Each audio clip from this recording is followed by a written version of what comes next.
The best gift I could receive is my daughter's death.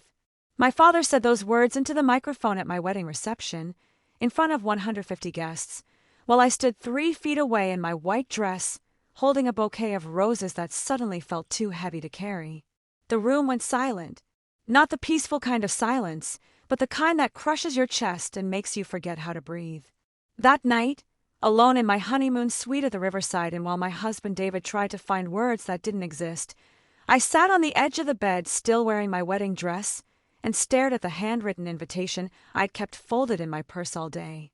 The one I'd spent 3 hours writing in my best cursive 6 months earlier, choosing every word like it was a prayer. The one I'd personally delivered to his front door in November, my hand shaking so hard I could barely ring the doorbell, hoping that maybe, just maybe, this time would be different. He had no idea that for 12 years I'd been trying to earn his love through letters he never opened, holiday visits he pretended to forget, and birthday calls he let go to voicemail. My name is Candace Warren, and this is the story of how a handwritten wedding invitation and 5 words about my death taught me the most painful lesson I've ever learned: that some people can't be saved, only survived, and sometimes walking away is the only gift you can give yourself. Before I tell you how that invitation and my father's cruelest wish changed everything, subscribe and share this story with someone who knows what it's like to love someone who can't love you back. Please comment below telling me what city you're watching from, because I want to connect with every daughter and father out there trying to heal from this kind of pain. What happened that night taught me that sometimes the most loving thing you can do is let go, and I promise you, by the end of the story, you'll understand why I never spoke to him again. I woke up the next morning still wearing my wedding dress, the tulle scratching against my legs, the bodice digging into my ribs like a cage I'd willingly stepped into. The honeymoon suite at the riverside and was too quiet, the kind of quiet that makes your ears ring and your thoughts scream. David was already awake, sitting in the armchair by the window with his coffee going cold in his hands, staring at me like I was something broken he didn't know how to fix. The sunlight coming through the curtains was too bright, too cheerful, mocking the weight sitting on my chest that made it hard to remember how to breathe normally. This was supposed to be the happiest morning of my life, the first day of forever with the man who'd promised to love me when I couldn't love myself. But all I could feel was the echo of my father's voice cutting through the champagne-soaked laughter of our guests. The best gift I could receive is my daughter's death. I'd replayed those words so many times during the night that they'd lost their shape, turned into a mantra I couldn't stop chanting in my head. David had tried to talk to me, tried to hold me, tried to tell me that my father was sick, damaged, not worth my tears, but what do you say to someone whose existence was just publicly declared a burden? The wedding invitation was still in my purse on the nightstand, the corners bent from where I'd gripped it too hard, and I found myself staring at it like it held answers I hadn't found yet. I'd written those words in purple ink because purple was his favorite color when I was 7, before he stopped having favorite things that included me. The breakfast cart someone had left outside our door hours ago was probably cold by now, but neither of us had moved to bring it in because eating felt like pretending everything was normal, and nothing would ever be normal again. How do you survive being unwanted by the person who's supposed to love you unconditionally? How do you wake up the morning after your father wishes you dead and decide that life is still worth living? I didn't have answers yet, just the crushing realization that I'd spent 29 years trying to earn love from someone who saw me as a mistake he couldn't undo, and the wedding I'd dreamed about since I was a little girl had become the stage for my final rejection. David finally spoke, his voice careful and soft like he was talking to someone standing on a ledge. "Candy, we can leave. We can go home. We don't have to do the honeymoon." But leaving felt like giving up, and I'd never been good at that, even when staying hurt more than going. Outside our window, Riverside was waking up to a perfect June Sunday, church bells ringing in the distance. Families probably gathering for brunch, daughters sitting across from fathers who loved them, and I was trapped in a hotel room wearing yesterday's dreams, wondering if I'd ever feel whole again. The truth is, I can't remember a single time my father held my hand. Not once. Not at the county fair when I was 5 and begged him to take me on the Ferris wheel. Not when I graduated high school as valedictorian and stood on that stage searching the audience for his face. Not when I walked across hot asphalt in the July heat to show him my first car, a beat-up Honda Civic I'd bought with money from my waitressing job, thinking maybe he'd be proud I'd done it on my own. Every milestone of my life has a photograph with an empty space where he should have been standing. My 8th birthday party at Chuck E. Cheese, where Mom took pictures of me blowing out candles alone while other kids had their dads lifting them up to reach the prize counter. My middle school science fair, where I won first place for a project about soil erosion, and the teacher asked where my parents were, and I lied and said they had to work, even though I'd seen my father's truck parked at Murphy's Bar 3 blocks away. My high school prom, where David, who was just my friend back then, stepped in to pin my corsage because there was nobody else, and I pretended the tears in my eyes were from happiness instead of the aching absence of a father who couldn't be bothered to see me in a dress. I learned early that other girls had daddies who taught them to ride bikes, who showed up to soccer games with embarrassing signs, who threatened their first boyfriends and cried at their college drop-offs. But I had Gerald Warren, a man whose eyes went cold whenever I entered a room, whose presence at dinner tables felt like a storm cloud nobody acknowledged. Mom used to make excuses that shifted with the seasons. He's working late. He's tired. He's under stress.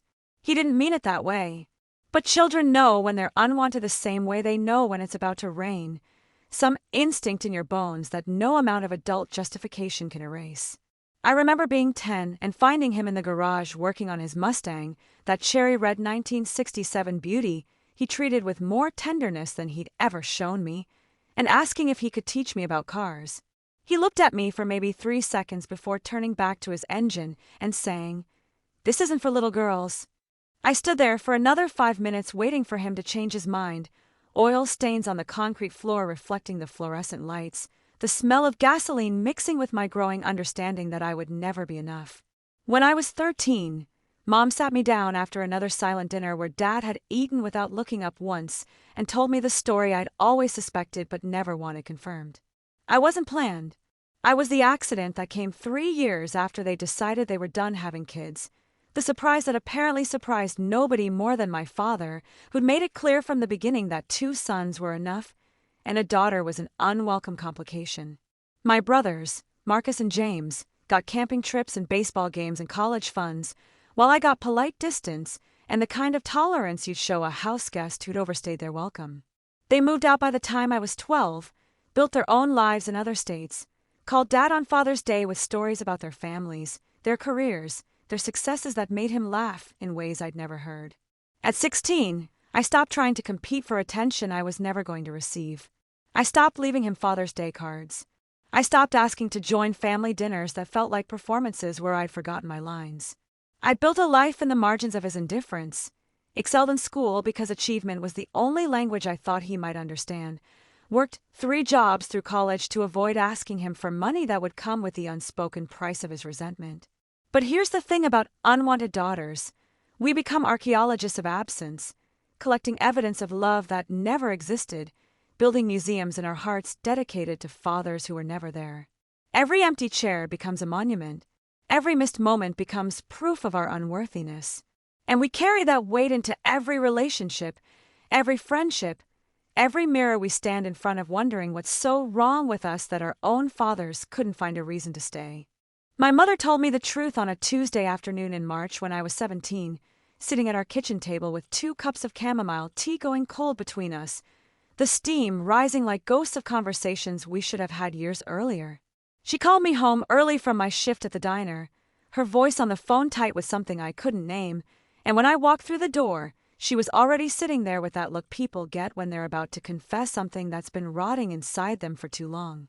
The kitchen smelled like the lemon cleaner she used when she was anxious, the counters gleaming with the kind of frantic tidiness that meant she'd been scrubbing surfaces instead of facing whatever she needed to say.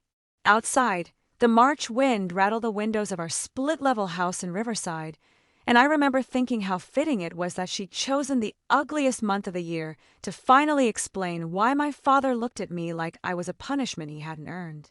She started by asking if I remembered my grandmother's funeral when I was 6, which I didn't. Not really, just vague impressions of a gray day and Dad disappearing for hours after the service. Then she told me about Eleanor Warren, the grandmother I'd barely known, a woman who'd apparently spent her entire life making my father feel like he was never quite good enough, never quite the son she'd wanted, always falling short of some impossible standard she'd set before he was even born. Mom's hands shook as she wrapped them around her tea mug, her wedding ring catching the afternoon light coming through the window above the sink, and she said the words that would reframe my entire childhood. Your father doesn't know how to love daughters because his mother never loved him, and broken people break people, Candy, it's just what they do. She explained that Eleanor had wanted a daughter, had decorated a nursery in pink before my father was born, had a name picked out, Caroline, and when the doctor announced a boy, something in her went cold and never warmed up again. She raised my father with the kind of dutiful resentment people reserve for obligations they never wanted, fed him and clothed him and sent him to school, but never held him, never praised him, never told him he mattered in the way children need to matter. He grew up watching other mothers kiss scraped knees and attend piano recitals, while Eleanor treated motherhood like a clerical job she'd been unfairly assigned. Then Mom told me about the day I was born, how Dad had been hoping for another son, how he'd already picked the name Christopher and painted the nursery blue, how he'd walked out of the delivery room when the nurse said, "It's a girl," and didn't come back for 3 hours. She'd found him in the hospital cafeteria staring at a cup of coffee with this look of devastation on his face, and when she asked what was wrong, he'd said, "I don't know how to do this, Patricia. I don't know how to be a father to a girl." My mother had thought love would teach him, that time would soften him, that watching me grow would awaken some paternal instinct that his own mother had failed to nurture in him. She was wrong. Instead, he'd repeated the pattern, treated me with the same cold, dutiful resentment his mother had shown him, and my mother had watched it happen for 17 years without intervening because she convinced herself that staying together was better than leaving, that a distant father was better than no father at all. I asked her the question that had been building in my throat since she started talking, my voice cracking with the weight of it. "Why did you stay with a man who hated me?" The silence that followed felt like drowning. She looked at me with tears spilling down her cheeks, her face crumpling into something ancient and defeated, and said, "Because I thought I could love you enough for both of us, and by the time I realized I couldn't, you were already broken and I didn't know how to fix what I'd let him do." She told me about the fights I'd never heard, the nights she'd begged him to try, to go to therapy, to see what his coldness was doing to his only daughter. She told me how he'd refused every time, said there was nothing wrong with him, that I was too sensitive, too needy, too much like his mother in ways that made his skin crawl even though I'd never met the woman. She told me she'd almost left him twice, had packed bags and driven to her sister's house in Ohio, but came back both times because she was terrified of what divorce would do to our family, of what financial instability would mean, of admitting that she'd wasted 20 years on a man who was too damaged to heal. The worst part wasn't the truth about my father. It was understanding that my mother had chosen her own comfort over my emotional survival, that she'd sacrificed me on the altar of her fear of being alone. She'd watched him ignore my birthday parties and skip my graduations and treat me like furniture, and she'd done nothing except make excuses and clean the kitchen and pretend that if we just didn't talk about it, the pain would somehow dissolve on its own. I left that kitchen table feeling like I'd lost both parents in one conversation, understanding finally that I'd never had a father who loved me and I'd had a mother who loved me, just not enough to save me. I started writing letters to my father the summer I turned 17, right after that conversation with my mother in the kitchen that changed everything and nothing at all. The first one was simple, written on lined notebook paper in blue ink, because I didn't know yet that this would become a ritual, a religion, an obsession that would follow me into adulthood like a shadow I couldn't shake. "Dear Dad," it said, "I just want you to know that I love you even if you don't love me back, and I'm sorry for whatever I did that made you hate me so much." I left it on his workbench in the garage, tucked under his toolbox where I knew he'd find it, and spent 3 days checking to see if he'd moved it. He had. It was gone. But he never mentioned it, never acknowledged its existence, and that silence became the template for the next 12 years of my life. By the time I was 19 and away at Penn State studying elementary education, I was writing him a letter every month like clockwork, always on the 15th, always in the evening when my roommate was out and I could cry without witnesses. I'd buy nice stationery from the campus bookstore, heavy cream-colored paper that felt expensive and important, and I'd spend hours choosing my words like I was negotiating a peace treaty instead of begging for basic paternal affection. I told him about my classes, my grades, my small victories that felt enormous because nobody was there to celebrate them with me. I told him about the teaching award I won sophomore year, about the kids I tutored at the local elementary school who called me Miss Candy, and drew me pictures I kept in a folder like treasure. I told him I'd met someone named David who treated me like I mattered, and that maybe he'd like to meet him someday if he ever wanted to visit campus. Every letter ended the same way. I love you, Dad. Your daughter, Candace. I never got a response. Not one.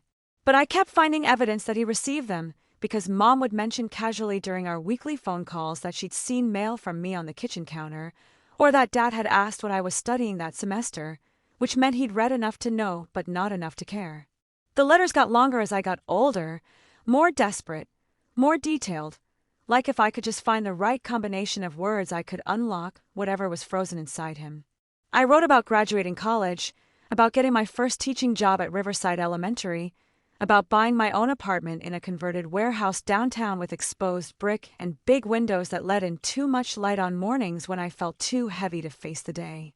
I wrote about the kids in my second grade class who reminded me of myself at that age, hungry for approval and praise, and how I made sure every single one of them knew they were seen and valued and loved.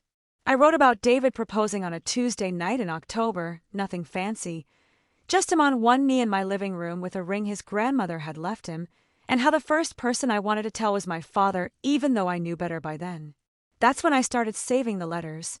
All of them. Every single one I'd sent over 12 years. I'd written twice, one to mail and one to keep, because some part of me knew I was building evidence of my own devotion, proof that I'd tried harder than any daughter should have to try. I kept them in a shoebox under my bed, organized by year, the paper yellowing at the edges, the ink fading in places where my tears had fallen and dried. Sometimes late at night I'd take them out and read through them like they were artifacts from someone else's life. This ghost girl who kept believing that love was something you could earn through persistence and perfect penmanship. The stack grew thicker each year. 17 letters from age 17, 12 from each year after, 144 letters total by the time I turned 29. 144 attempts at connection. 144 prayers sent into the void. 144 pieces of my heart I'd carefully packaged and mailed to a man who treated them like junk mail he couldn't be bothered to throw away. David once asked me why I kept writing when it was clear my father would never respond, and I couldn't explain it in a way that made sense even to myself. It was like standing at the edge of an ocean throwing messages in bottles, knowing they'd never reach shore but unable to stop trying because the alternative was accepting that I'd been born unwanted and would die that way too. The letters were proof I existed, proof I loved, proof that even if my father couldn't see me, I was still here, still breathing, still hoping for some miracle that would never come. David and I got engaged in October, and immediately everyone in my life had opinions about the guest list, specifically about one name that shouldn't be on it. His mother Linda took me to lunch at Maggio's Italian restaurant 3 weeks after the proposal, ordered us both wine, even though it was Tuesday afternoon, and said with the kind of bluntness I'd come to appreciate, "Sweetheart, you don't have to invite people who've spent your whole life treating you like you're invisible, even if they're blood." My best friend Rachel was less diplomatic during our bridesmaid dress shopping trip in November, holding up a champagne-colored satin gown and saying flatly, "If your father comes to this wedding, he will ruin it. You know that, right? He'll show up drunk or say something cruel or just radiate disapproval, so thick we'll all choke on it." Even my own mother, who'd spent 29 years making excuses for him, pulled me aside during Thanksgiving dinner while he was in the garage avoiding the family gathering and whispered, "You don't owe him an invitation, Candy. You don't owe him anything." But here's the thing about daughters who've spent their entire lives being unwanted. We're experts at hope that logic can't kill. Every reasonable person in my life was telling me the truth I already knew, that Gerald Warren would bring nothing but pain to the happiest day of my life. But I couldn't stop thinking that maybe a wedding would be different. Maybe seeing me in a white dress walking down an aisle would trigger something dormant in him, some paternal instinct that had been sleeping for 3 decades, waiting for the right moment to wake up. Maybe watching me marry a good man who loved me would make him realize what he'd been missing all these years. Maybe. I spent January planning a wedding with 2 versions running simultaneously in my head. The real one where my father would show up and ruin everything, and the fantasy one where he'd cry during my vows and tell me he was proud and apologize for 29 years of coldness. I knew which version was true, but I couldn't stop building the other one anyway, decorating it with details that felt pathetic even as I imagined them. In the fantasy version, he'd walk me down the aisle without me having to beg. In reality, I'd already asked David's father Tom to do it because I knew better than to count on my own. In the fantasy version, he'd give a toast about watching me grow up. In reality, I'd have to specifically tell the wedding coordinator not to hand him a microphone under any circumstances. Except I didn't do that. I didn't protect myself at all because protecting myself meant admitting defeat, and I'd never learned how to do that when it came to him. I met with our wedding planner Diane in February at her office downtown, surrounded by binders full of color swatches and seating charts, and when she asked about parent involvement, I heard myself saying, "My father will probably want to say something during the reception," even though he'd never wanted to say anything to me in my entire life. David was there, and I watched his face fall, watched him open his mouth to object, and then close it again, because he'd learned over 3 years together that you can't argue someone out of hope they've been cultivating since childhood. Why do I keep hoping he'll change? That's the question I should have asked myself during those months of planning, during the dress fittings and cake tastings and venue tours where I kept imagining my father's reaction to every detail. I chose a church ceremony because he was technically Catholic, even though he hadn't been to Mass since before I was born. I selected a menu that included prime rib because I remembered him ordering it once at a steakhouse when I was 12. I even chose June for the wedding date because it was the month he'd married my mother 32 years earlier, like somehow honoring his anniversary would make him honor my beginning. Every choice I made was a prayer disguised as party planning, a desperate attempt to create a day so perfect that even he couldn't find fault with it, with me, with my existence. My bridesmaids threw me a shower in April, and someone asked if my father was involved in the wedding planning, and I lied smoothly, said he was helping financially, even though I'd never asked him for a dime, because asking meant giving him another opportunity to say no. The truth was I'd paid for everything myself. $28,000 I'd saved working double shifts and summer school programs, but admitting that felt like admitting I was still the unwanted daughter buying her own love. By May, the invitations were ready to mail, elegant cream cardstock with our names in gold script, and I held a stack in my hands knowing I was about to do something that would hurt me, but unable to stop myself from doing it anyway. I bought a calligraphy pen specifically for my father's invitation, an expensive fountain pen from the art supply store downtown with purple ink cartridges, because purple had been his favorite color when I was 7 years old, back when he still had favorite things I was allowed to know about. It cost $43, which was ridiculous for something I'd use exactly once, but I convinced myself that maybe if he saw I'd spent money on his invitation, spent time making it beautiful, he'd understand how much it mattered to me that he be there. I sat down at my kitchen table on a Saturday morning in early May with the blank invitation in front of me, the pre-printed version with all the formal details about time and place and dress code, but with space at the bottom for a personal note.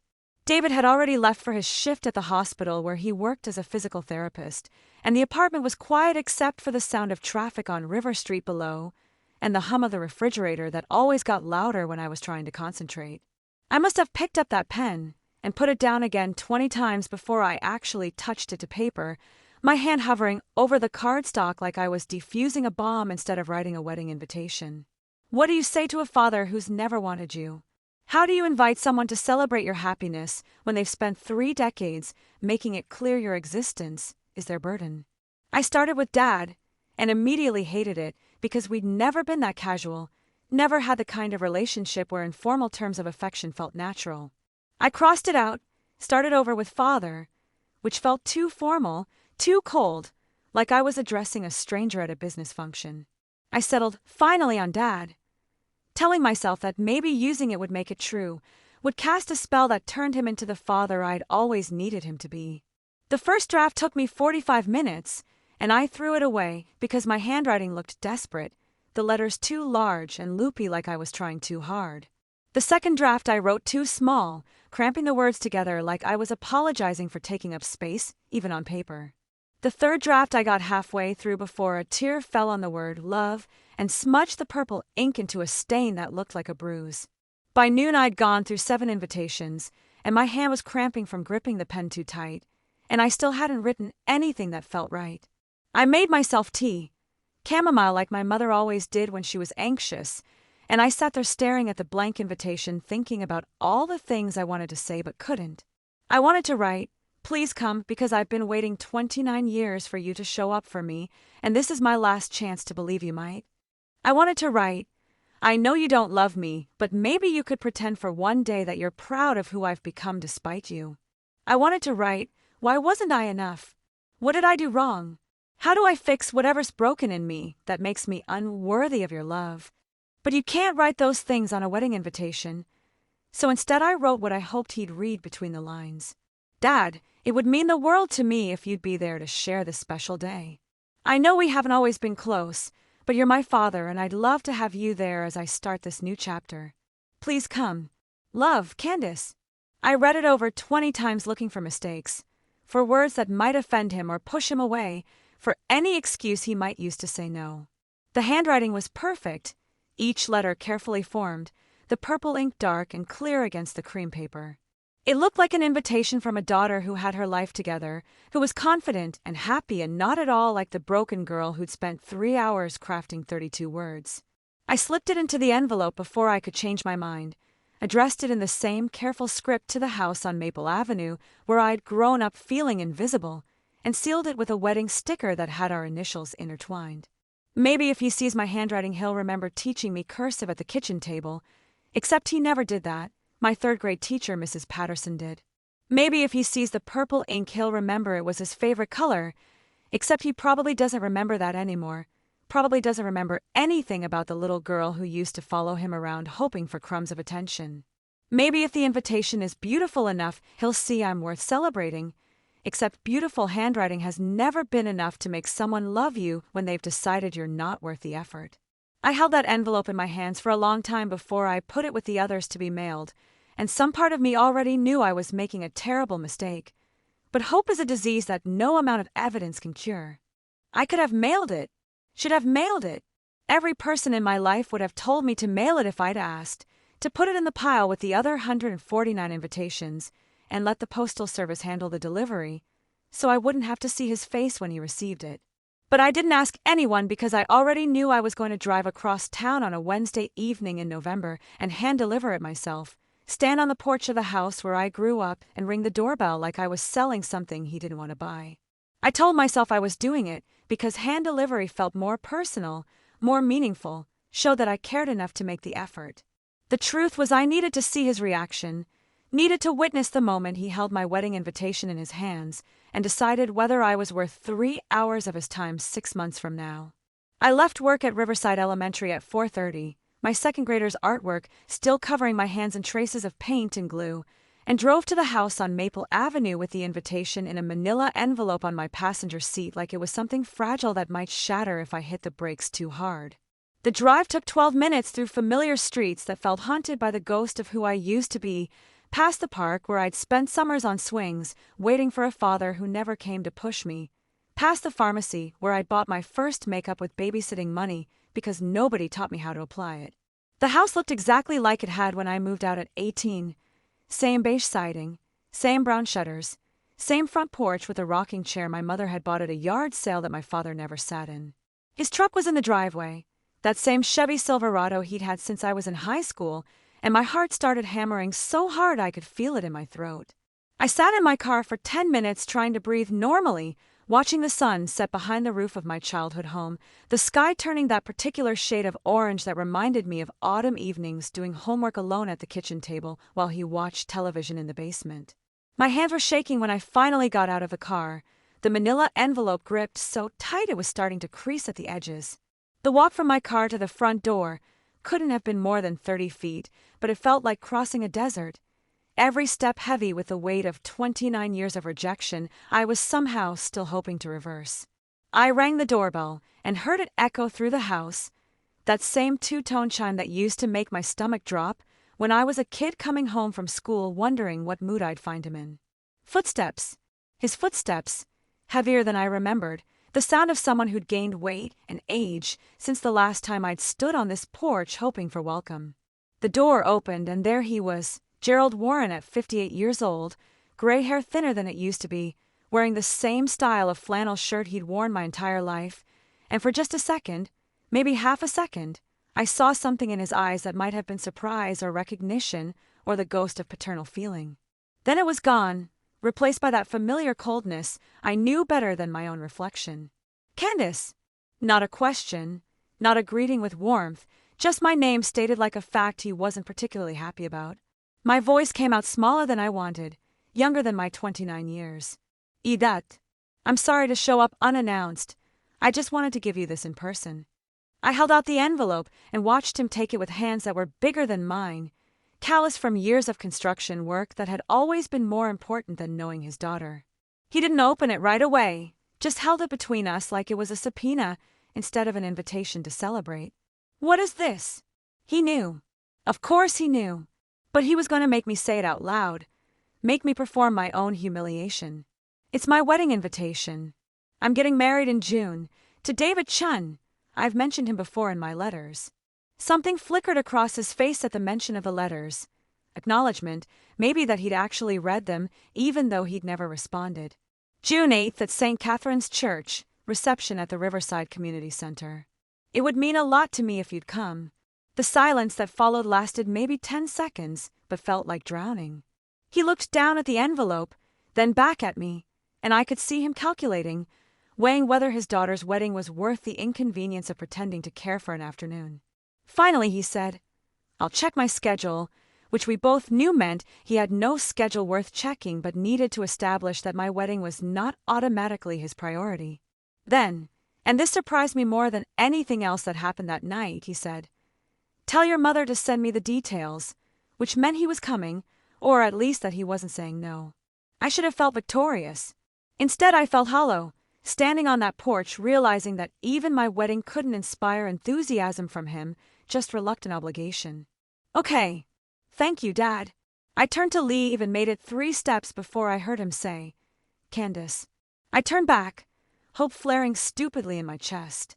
"Yeah." He held up the envelope. "This is nice. Your handwriting." Then he closed the door, and I stood there staring at the brown paint peeling near the frame, understanding that a compliment about my penmanship was the closest thing to love I was ever going to get from him. I cried in my car for 20 minutes after leaving his house. Not sad tears, but confused ones, the kind that come when something you've stopped believing in suddenly seems possible again. He'd said yes. Not enthusiastically, not warmly, but he hadn't said no, and for a daughter who'd spent 3 decades collecting scraps of paternal attention like they were rare coins, that qualified as a miracle. I called David from the parking lot of the grocery store 3 blocks from my childhood home, my voice shaking as I told him what happened, and I could hear him trying to be supportive while also being terrified of what this meant. "That's great, babe. I'm happy if you're happy." But neither of us was sure if I was happy or just high on the dangerous drug of renewed hope. The RSVP card came back 2 weeks later, my father's handwriting scrawled across it in the same careless script I remembered from childhood permission slips he'd signed without reading. Gerald Warren, 1 guest attending. He checked the box for the prime rib dinner option and left the line for song request blank, which was so perfectly him that I almost laughed. My mother called that same afternoon, her voice careful like she was navigating a minefield. "I heard your father's planning to come to the wedding." I could hear the unspoken question underneath. "Are you sure you want this?" But I was already too far gone to turn back, already building fantasies around that checked box like it was a foundation strong enough to rebuild our entire relationship. Was this finally my moment? That question followed me through the winter months as June approached, whispered in my ear during dress fittings and rehearsal dinner planning, and late nights addressing thank you cards for engagement gifts. Was this the breakthrough I'd been waiting for? Would seeing me as a bride somehow crack open whatever was frozen inside him? I started making plans around his attendance, like he was the guest of honor instead of just another name on the list. I chose seats for the ceremony specifically so he'd have a clear view of the altar, thinking maybe if he could see my face during the vows he'd understand what marriage means, what family should mean. I asked the photographer to add extra time for family portraits because surely we'd finally get that picture of father and daughter smiling together, the one I could frame and show my future kids as proof that my dad had loved me after all. I even bought him a gift, a stupid sentimental gift that David tried to talk me out of, but I couldn't resist. It was a watch from the jewelry store downtown, silver with a brown leather band, engraved on the back with "To Dad," with love on my wedding day, CW. $300 I didn't have for a man who'd never given me a birthday present I could remember, but I convinced myself that when he opened it during the rehearsal dinner he'd finally see how much he meant to me, how desperately I'd always wanted him to be proud. I imagined his reaction constantly, played it like a movie in my head during my lunch breaks at school. He'd open the box, and his eyes would fill with tears, and he'd hug me for the first time since I was maybe 5 years old, and he'd say, "I'm sorry," or "I love you," or literally anything that acknowledged the 29 years of coldness between us. Rachel asked me during our final bridesmaid meeting in May if I was setting myself up for heartbreak, and I laughed it off like she was being paranoid. "He's coming, Rach. That's progress. That's him trying." But late at night when I couldn't sleep, lying next to David in our bed listening to traffic outside our window, I'd feel this dread pooling in my stomach like oil, heavy and dark and impossible to ignore. Some part of me knew I was building a house on quicksand, knew that my father showing up didn't mean he'd suddenly become the father I needed him to be. I'd read those letters I'd saved, all 144 of them, looking for evidence that he was capable of change, but all I found was proof that I'd been having a one-sided conversation for over a decade. Still, hope is not a rational thing. It doesn't care about evidence or patterns or past behavior. It just keeps building elaborate fantasies on the flimsiest foundations, keeps believing that this time will be different even when every previous time has ended in disappointment. My mother tried to warn me again 2 weeks before the wedding, invited me to lunch at the diner where I used to work in high school and ordered us both grilled cheese like we were kids having a heart-to-heart. "Sweetheart, I need you to prepare yourself for the possibility that him showing up doesn't mean what you want it to mean. Your father is who he is. Don't expect a fairy tale." But I was already living in the fairy tale, had the dress and the venue and the watch with the engraving that said, "With love," like that could make it true. I nodded and told her I had realistic expectations, but we both knew I was lying. The truth was I'd spent months building an entire alternate reality where my father walked me down the aisle and gave a touching speech and finally became the dad I deserved all along, and I was so invested in that reality that I couldn't see the cliff I was walking toward. June 8th felt both impossibly far away and terrifyingly close, and every day I woke up with this mixture of excitement and nausea, my body trying to warn me about something my heart refused to acknowledge. This was supposed to be the happiest time of my life, but instead it felt like waiting for a bomb to explode while hoping maybe this time it would turn out to be fireworks instead. I woke up at 6 on June 8th with my stomach in knots, the kind of sick feeling you get before a test you know you're going to fail but have to take anyway. The bridal suite at the riverside and smelled like lilies and hairspray, my bridesmaids already awake, and buzzing around me with mimosas and excited chatter that felt like noise I couldn't quite process. Rachel was steaming my dress, the white silk catching light from the window that looked out over the river, and I remember thinking it was too beautiful for what was about to happen, though I didn't know yet what that was. Just a feeling in my bones like static before lightning. My hair and makeup artist arrived at 7. A woman named Claire who'd done 100 weddings and kept up cheerful small talk about venues and honeymoons while she painted my face into someone who looked happy. I watched myself transform in the mirror, foundation covering the dark circles under my eyes from not sleeping, blush making me look alive when I felt hollowed out. The face staring back at me was a bride, but underneath I was still that 7-year-old girl waiting for her father to notice her.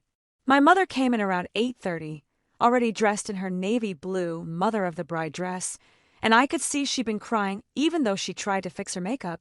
She hugged me without saying anything, just held me for a long minute, and I knew she was thinking about all the warnings she'd given me that I'd ignored. When she finally pulled back, she said, "You look so beautiful, baby," but her eyes were sad in a way that made my chest tight. The photographer wanted getting ready shots, so I posed with my bridesmaids holding champagne flutes we weren't drinking, laughing at jokes that weren't funny, and the whole time I kept checking my phone for messages that weren't coming. David's groomsmen reported that my father had arrived at the church an hour early, which seemed like a good sign except something about it felt wrong, like he was there too soon, too eager, which wasn't him at all. By 10 o'clock, I was in my dress, 45 buttons up the back that Rachel fastened one by one while telling stories about her own wedding to keep me distracted. The dress fit perfectly, had cost $6,000 I'd saved for 2 years, made me look like the kind of bride you see in magazines who has her whole life figured out. But when I looked at myself in the full-length mirror in the corner of the suite, All I could see was a girl playing dress-up, pretending that putting on a white gown could somehow make her worthy of being loved.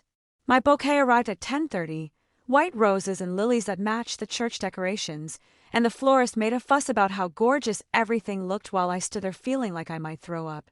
The wedding coordinator, a efficient woman named Sandra, came in at 11 to go over the timeline one more time.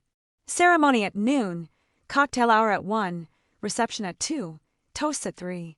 She mentioned that my father had asked about the schedule for speeches, and my stomach dropped, even though that should have been normal, should have been him trying to plan what to say about his daughter on her wedding day. But I felt it again, that electric dread, like my body knew something my mind was still denying. Rachel pulled me aside while everyone else was gathering bouquets and fixing last touches, her hand on my arm, her voice low and serious. "Candy, you don't have to do this. If you want to tell your dad he can't give a toast, if you want to tell him to leave, if you want to just elope right now and skip all of this, I will drive you anywhere you want to go." I laughed like she was joking, even though we both knew she wasn't. "It's fine. It's going to be fine. Maybe he planned something nice to say. Maybe this is his way of trying." But my hands were shaking so hard I could barely hold my bouquet, and when I looked at myself one last time before we left for the church, the face in the mirror looked terrified. We drove to St. Catherine's in a white limo that felt too fancy, too optimistic, and I pressed my forehead against the cool window watching Riverside roll by, all these familiar streets leading to a moment I'd been building toward for months but suddenly wanted to run from. The church parking lot was full, all our guests already inside, and I could see David's groomsmen smoking cigarettes by the side entrance looking nervous. My mother rode with me and held my hand the whole way without talking, and I wondered if she was remembering her own wedding day, if she'd had the same feeling of walking toward something she couldn't stop, even though every instinct was screaming to turn around. When the limo stopped and the door opened and I heard the church bells ringing noon, I stepped out into June's sunshine that was too bright, too cheerful, and I thought, this is it. This is the moment I've been waiting for. And somehow that thought didn't feel like joy at all. It felt like surrender. I woke up at 6 on June 8th with my stomach in knots, the kind of sick feeling you get before a test you know you're going to fail but have to take anyway. The bridal suite at the Riverside and smelled like lilies and hairspray, my bridesmaids already awake, and buzzing around me with mimosas and excited chatter that felt like noise I couldn't quite process. Rachel was steaming my dress, the white silk catching light from the window that looked out over the river, and I remember thinking it was too beautiful for what was about to happen, though I didn't know yet what that was. Just a feeling in my bones like static before lightning. My hair and makeup artist arrived at 7. A woman named Claire who'd done 100 weddings and kept up cheerful small talk about venues and honeymoons while she painted my face into someone who looked happy. I watched myself transform in the mirror, foundation covering the dark circles under my eyes from not sleeping, blush making me look alive when I felt hollowed out. The face staring back at me was a bride, but underneath I was still that 7-year-old girl waiting for her father to notice her. My mother came in around 8:30, already dressed in her navy blue mother of the bride dress, and I could see she'd been crying even though she tried to fix her makeup. She hugged me without saying anything, just held me for a long minute, and I knew she was thinking about all the warnings she'd given me that I'd ignored. When she finally pulled back, she said, "You look so beautiful, baby," but her eyes were sad in a way that made my chest tight. The photographer wanted getting ready shots, so I posed with my bridesmaids holding champagne flutes we weren't drinking, laughing at jokes that weren't funny, and the whole time I kept checking my phone for messages that weren't coming. David's groomsmen reported that my father had arrived at the church an hour early, which seemed like a good sign, except something about it felt wrong, like he was there too soon, too eager, which wasn't him at all. By 10 o'clock, I was in my dress, 45 buttons up the back that Rachel fastened one by one while telling stories about her own wedding to keep me distracted. The dress fit perfectly, had cost $6,000 I'd saved for 2 years, made me look like the kind of bride you see in magazines who has her whole life figured out. But when I looked at myself in the full-length mirror in the corner of the suite, all I could see was a girl playing dress-up, pretending that putting on a white gown could somehow make her worthy of being loved. My bouquet arrived at 10:30, white roses and lilies that matched the church decorations, and the florist made a fuss about how gorgeous everything looked while I stood there feeling like I might throw up. The wedding coordinator, an efficient woman named Sandra, came in at 11 to go over the timeline one more time. Ceremony at noon, cocktail hour at 1, reception at 2, toasts at 3. She mentioned that my father had asked about the schedule for speeches, and my stomach dropped even though that should have been normal, should have been him trying to plan what to say about his daughter on her wedding day. But I felt it again, that electric dread, like my body knew something my mind was still denying. Rachel pulled me aside while everyone else was gathering bouquets and fixing last touches, her hand on my arm, her voice low and serious. "Candy, you don't have to do this. If you want to tell your dad he can't give a toast, if you want to tell him to leave, if you want to just elope right now and skip all of this, I will drive you anywhere you want to go." I laughed like she was joking, even though we both knew she wasn't. "It's fine. It's going to be fine. Maybe he planned something nice to say. Maybe this is his way of trying." But my hands were shaking so hard I could barely hold my bouquet, and when I looked at myself one last time before we left for the church, the face in the mirror looked terrified. We drove to St. Catherine's in a white limo that felt too fancy, too optimistic, and I pressed my forehead against the cool window watching Riverside roll by, all these familiar streets leading to a moment I'd been building toward for months but suddenly wanted to run from. The church parking lot was full, all our guests already inside, and I could see David's groomsmen smoking cigarettes by the side entrance looking nervous. My mother rode with me and held my hand the whole way without talking, and I wondered if she was remembering her own wedding day, if she'd had the same feeling of walking towards something she couldn't stop, even though every instinct was screaming to turn around. When the limo stopped and the door opened and I heard the church bells ringing noon, I stepped out into June's sunshine that was too bright, too cheerful, and I thought, this is it. This is the moment I've been waiting for. And somehow that thought didn't feel like joy at all. It felt like surrender. I don't remember making the decision to leave. One moment I was standing frozen at my reception table with David's hand on my arm and my father still holding that microphone like a weapon he'd just used. And the next moment I was moving, my feet carrying me toward the exit like my body had decided what my mind couldn't process yet. The room was chaos now, voices rising, my mother screaming at my father, Rachel running toward me, the DJ trying to figure out if he should play music or call security, but all of it sounded distant and muffled like I was underwater. My wedding dress made a swishing sound against the floor as I walked, this ridiculously expensive gown I'd chosen because I thought it would make me look like someone worth loving. And now it just felt like a costume I couldn't wait to take off. People tried to stop me. David's mother Linda grabbed my hand and said something I couldn't hear. One of my bridesmaids, Amanda, stepped in front of me with tears streaming down her face asking if I was okay, but I moved around her like she was furniture because if I stopped walking I would collapse, and I needed to make it outside before that happened. The reception hall doors seemed impossibly far away, even though they couldn't have been more than 30 feet, and I fixed my eyes on them like they were a finish line I had to cross before I could let myself feel anything. My father had dropped the microphone by now, my mother dragging him toward their table, and I could hear him saying something defensive, something about truth and honesty, his voice still slurred from scotch and righteousness. I didn't look back at him. Looking back would mean acknowledging that what just happened was real, and I wasn't ready for that yet. David caught up to me halfway across the dance floor, keeping pace beside me but not touching me, his presence steady even though everything else was spinning. "Candy, wait. Please just wait." But I couldn't wait because waiting meant thinking and thinking meant breaking. So I kept moving toward those doors with my bouquet abandoned on the table and my veil slipping sideways and my carefully applied makeup probably running from tears I couldn't feel yet. Someone started clapping. Slow clapping. I looked over and saw David's Uncle Michael clapping and glaring at my father with such fury I thought he might actually fight him. And then other people joined in. Not celebratory applause, but angry supportive clapping like they were trying to drown out what my father had said with noise that meant I was loved by people who weren't him. That almost broke me, that unexpected show of solidarity from a room full of people who just witnessed the ugliest thing a parent could do to a child, but I clenched my jaw and kept walking.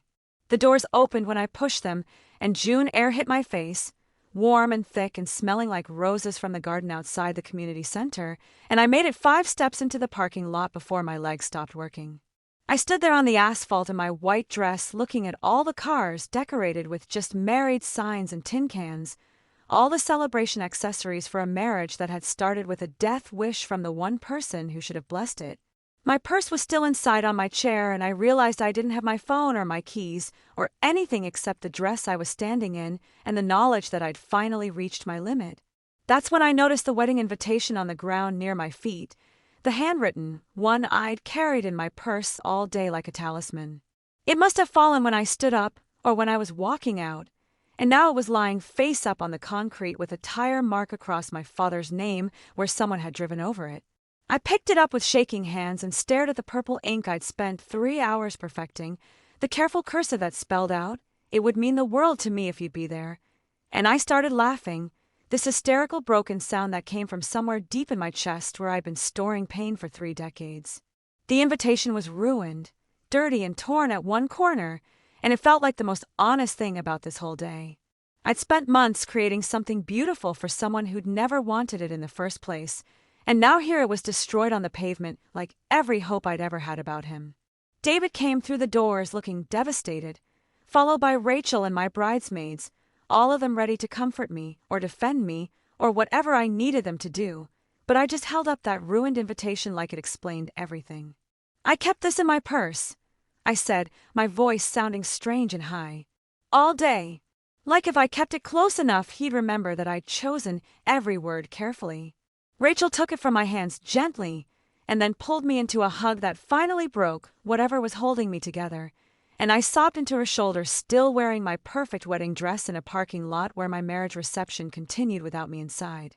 We ended up back in the honeymoon suite at the Riverside Inn where this day had started a lifetime ago, though the clock on the nightstand said it was only 6:30 in the evening. Rachel and David had somehow gotten me into a car and driven me here while I sat in the back seat staring at nothing, still in my wedding dress that now felt like a straitjacket. The reception was apparently still happening without us, David's family taking over to make sure our guests got fed and the cake got cut, and nobody else decided to give a toast wishing death on the bride. My mother had called David's phone 17 times. He'd ignored every one. Now I was sitting on the edge of the same bed where I'd woken up this morning full of stupid hope, and David was kneeling in front of me, trying to make eye contact, while I studied the pattern in the carpet like it held answers. Rachel had left after making sure I was breathing normally, promising to come back tomorrow with everything we'd left at the reception. The room was too quiet without her buffering the weight of what had happened. David kept trying different approaches to comfort me. First he tried touching me, his hand on my knee, but I couldn't feel it through the layers of tulle and emotional numbness, so he stopped.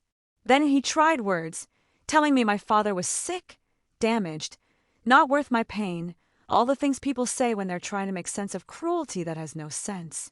I let him talk because he needed to do something, and I had nothing to say yet. Finally, he just sat next to me on the bed, close but not touching, waiting for me to come back from wherever I'd gone. "I've been chasing a ghost my whole life," I said eventually, my voice hoarse from crying earlier. That's what this was. All of it. The letters, the invitation, the watch I bought him that's probably still in my purse at the reception. I've been trying to love someone who doesn't exist. David was quiet for a moment. Then carefully, "He exists, Candy. He's just not capable of being who you needed him to be." But that's where he was wrong. The father I'd been chasing didn't exist at all. I'd invented him from scraps of imagination and desperation, built this phantom dad who was just temporarily broken, who would wake up one day and realize I was worth loving. The real Gerald Warren had shown me exactly who he was my entire life, and I'd spent 3 decades ignoring the evidence because accepting it meant accepting I was fundamentally unwanted. "Do you know what the worst part is?" I asked, looking at David finally. His eyes were red from crying, this good man who'd married me and inherited my damage in the same afternoon. "The worst part is I still love him. Even after what he just did, some pathetic part of me still loves him and wants him to love me back." David's face crumpled. "That's not pathetic. That's human. He's your father." "No," I said, standing up suddenly, the dress rustling around me. "He's the man who contributed DNA to my existence. A father is something else entirely. A father is someone who shows up, someone who cares if you're alive or dead, someone who doesn't stand in front of everyone you love and wish you dead." I walked to the mirror where I'd stared at myself this morning, and I looked different now. Not broken exactly, but changed. Older. The face looking back at me had finally learned something I should have learned years ago. I wrote him letters for 12 years. I continued, talking to my reflection more than to David. Do you know he never responded to a single one? Not one. And I kept writing them anyway, because I thought if I just found the right words, if I just explained myself correctly, he'd understand and everything would be okay. I started laughing again, that same hysterical sound from the parking lot. I gave him a handwritten invitation. I spent 3 hours on his handwriting. 3 hours choosing words for someone who wished I was dead. David came up behind me, his hands hovering near my shoulders but not touching, respecting that I needed space even in my breaking. What do you need right now? Tell me what to do. I met his eyes in the mirror. Help me get out of this dress. I need to stop being a bride and start being someone who finally understands that some people can't be saved, only survived. He unbuttoned all 45 buttons in silence, his fingers gentle and patient, and when the dress finally fell away, I stood there in my slip feeling lighter than I'd felt in years, like I'd been carrying weight I could finally set down. The clarity was painful, like surgery without anesthesia, but it was clarity nonetheless. That night I couldn't sleep, so I asked David to bring me my purse from wherever Rachel had left it, and when he handed it to me, I dumped the contents on the hotel bed like I was looking for evidence at a crime scene. The ruined invitation. My phone with 43 missed calls. Lipstick and tissues and breath mints. And at the bottom, folded into a square, so small I'd almost forgotten it was there, the first letter I'd ever written to my father when I was 17. I'd kept it all these years as a reminder of where this started, and now I unfolded it with hands that had stopped shaking and read the words my teenage self had written.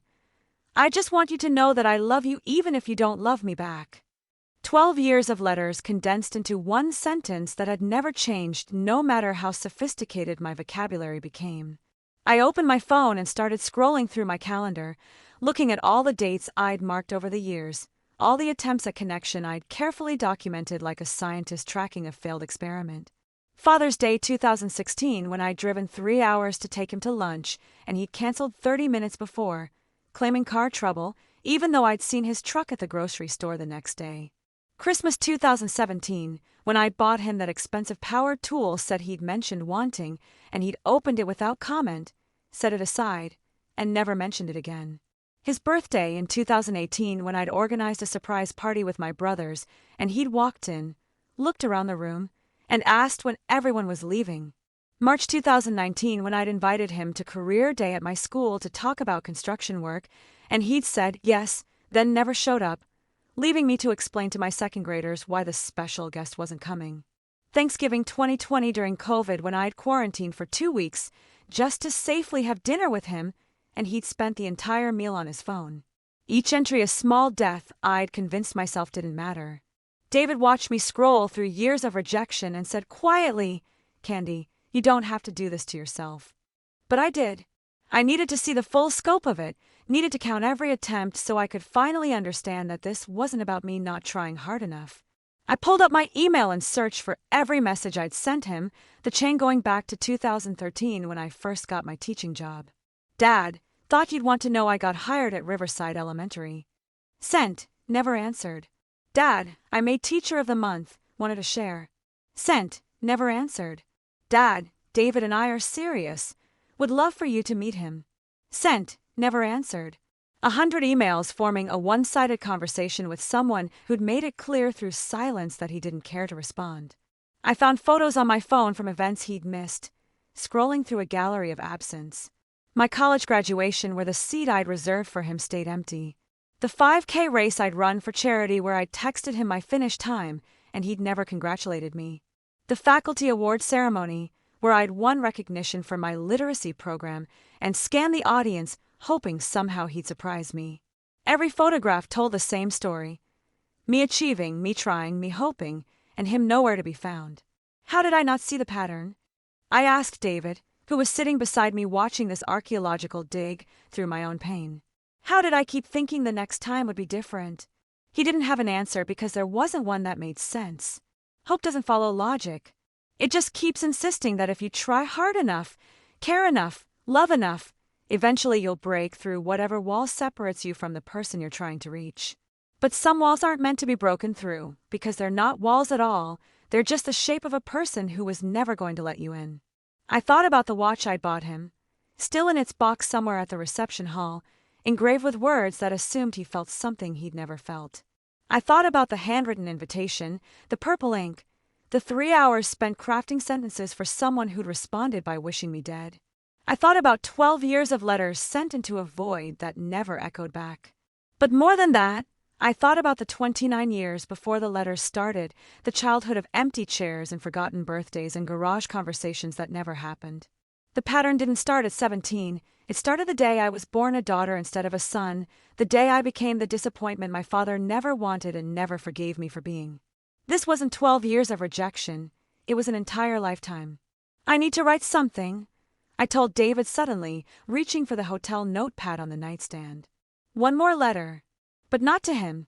David handed me a pen and I started writing, not in careful cursive this time, but in quick, urgent script, words pouring out like they'd been waiting years to be released. Not a letter to my father asking for love he couldn't give, but a letter to myself acknowledging the love I'd deserved all along. I wrote on hotel stationery at 2 a.m. while David slept, the only light coming from the bathroom I'd left cracked open so I wouldn't wake him. My handwriting looked nothing like the careful cursive I'd used on my father's invitation, just messy, honest script that didn't care about being perfect. Dear Candace, I started, and immediately felt stupid writing a letter to myself, but I kept going anyway because nobody else was going to say these things to me. You deserved a father who showed up. You deserve someone who celebrated your victories and comforted your losses and made you feel like your existence was a gift instead of a burden. You deserved a dad who taught you to ride a bike and scared your first boyfriend and cried at your wedding because he was proud, not because he was obligated. You deserved better than Gerald Warren, and that's not your fault. My hand was shaking, but I kept writing. You spent 12 years sending letters to someone who never wrote back. You spent 29 years trying to earn love that should have been given freely. You handwrote an invitation in purple ink and delivered it personally to a man who responded by wishing you dead at your wedding. None of that was because you weren't good enough. All of it was because he was too broken to see what he had. The pen felt heavy, like I was signing a contract that would change everything. You're allowed to stop trying now. You're allowed to grieve the father you never had while accepting the father you got. You're allowed to love him from a distance, so far away it looks like nothing at all. You're allowed to save yourself even if saving yourself means walking away from someone whose DNA you share but whose love you never had. I thought about what my mother had told me years ago in that kitchen, about broken people breaking people, about my grandmother Eleanor who'd made my father feel unwanted the same way he'd made me feel unwanted. The cycle of rejection passing from generation to generation like a disease nobody knew how to cure. Part of me wondered if my father was somewhere right now regretting what he'd said, if the scotch had worn off and reality had set in and he was feeling something that resembled remorse. But I'd spent too many years hoping for his regret to waste more time imagining it. Maybe he was sorry. Maybe he was telling my mother it came out wrong, that he'd been drunk, that he didn't mean it the way it sounded. Or maybe he was sleeping peacefully, unburdened by guilt, convinced he'd finally told a truth everyone needed to hear. Either way, it didn't matter anymore. His regret, or lack of it, didn't change what I needed to do. The hardest thing you'll ever do is accept that some people can't love you the way you need to be loved, not because you're unlovable, but because they're incapable. Your father is incapable. That's his limitation, not yours. You can't fix him. You can't love him enough to make him whole. You can't write enough letters, or deliver enough invitations, or try hard enough to crack whatever is frozen inside him. All you can do is stop breaking yourself against a wall that was never going to move. I wrote about the watch I'd bought him with the engraving that said, "With love," like those words could manufacture feeling where none existed. I wrote about the shoebox of letters under my bed, 144 attempts at connection that I would probably keep but never read again. I wrote about the handwritten invitation that fell in the parking lot and got a tired track across his name, ruined the same way he'd ruined my wedding day. You have to let him go now. Not with anger, though anger is valid. Not with hatred, though hatred would be justified. But with a quiet acceptance that this is who he is and who he's always been, and you standing on your tiptoes trying to reach someone who never bent down was never going to change that fundamental truth. The letter went on for 3 pages, front and back. Everything I'd needed someone to tell me for 29 years, but nobody had because everyone thought I needed to figure it out myself. Maybe they were right. Maybe this was something I could only learn by hitting bottom, by having my father wish me dead in front of everyone I loved and finally understanding that I'd been trying to win a game that was rigged from the start. I signed it, "With all the love your father never gave you, Candace," and folded it carefully, planning to keep it somewhere I'd see it whenever I was tempted to reach out again, to try one more time, to hope for something that was never going to come. David stirred in bed and opened his eyes, found me sitting in the bathroom doorway with pages of hotel stationery in my lap. "Did you sleep at all?" I shook my head. I needed to write something. He sat up, his hair messy from the pillow, this man who'd married me and gotten a broken bride and a ruined reception, and a father-in-law who'd wished his wife dead. "Do you want me to read it?" I thought about it, then handed him the pages, watching his face as he read through my letter to myself. When he finished, his eyes were wet, and he pulled me into a hug that felt like the only thing holding me together. "I'm proud of you," he whispered, and those 4 words meant more than any toast my father could have given. I never spoke to my father again after that night. Not because I made some dramatic declaration or sent a final angry letter, but because I simply stopped reaching. Stopped writing. Stopped calling. Stopped showing up to holidays, hoping this time would be different. I let the silence that had always been there become official, and surprisingly, it felt less like loss and more like finally setting down a weight I'd been carrying since childhood. My mother calls sometimes with updates I don't ask for. He got diagnosed with diabetes. He retired from the construction company. He asked about me once, apparently wanted to know if I was still teaching, and she told him yes, and he nodded, and that was the end of that conversation. She doesn't push me to reconcile anymore. I think because she finally understands that some bridges aren't meant to be rebuilt. They're meant to be mourned and then abandoned. David and I went on our honeymoon 3 weeks late to a cabin in Vermont where nobody knew about the wedding that ended in a death wish, and I spent those days learning how to be married to someone who actually wanted me. It was strange at first, being loved without having to earn it, without having to prove I was worth keeping. I kept waiting for him to change his mind, to discover whatever flaw my father had seen that made me unworthy, but he never did. He just kept loving me like it was easy, which I guess it is when you're not broken in the specific way Gerald Warren was broken. I went back to teaching in September and threw myself into my second graders, these 7-year-olds who needed so much and gave back so freely. There's a kid in my class named Marcus whose father never shows up to school events, and I see myself in his eyes when he scans the audience during our holiday concert, hoping this time will be different. I make sure he knows I'm proud of him. I make sure he understands his worth isn't determined by whether his father can see it. I tell him things I wish someone had told me earlier, and maybe that's what we do with our pain. We transform it into something that helps the next generation avoid making our mistakes. The watch I bought my father is still in a box somewhere in our apartment. I can't bring myself to return it because that feels like admitting defeat, but I can't bear to look at it either. David suggested we donate it. Let someone else's father wear it who might actually deserve an engraving about love, and maybe someday I'll do that. For now, it sits in the back of my closet next to my wedding dress that I'll probably never wear again, but can't quite get rid of yet. Some things take time to release. People ask me sometimes if I regret inviting him, if I wish I'd listened to everyone who warned me he'd ruin my wedding. The honest answer is no, I don't regret it, because that day taught me something I'd been refusing to learn for 29 years, that you can't love someone into loving you back, that hope without evidence is just another word for self-destruction, that sometimes the most loving thing you can do is accept reality and walk away. My father gave me a gift that day, though not the one he intended.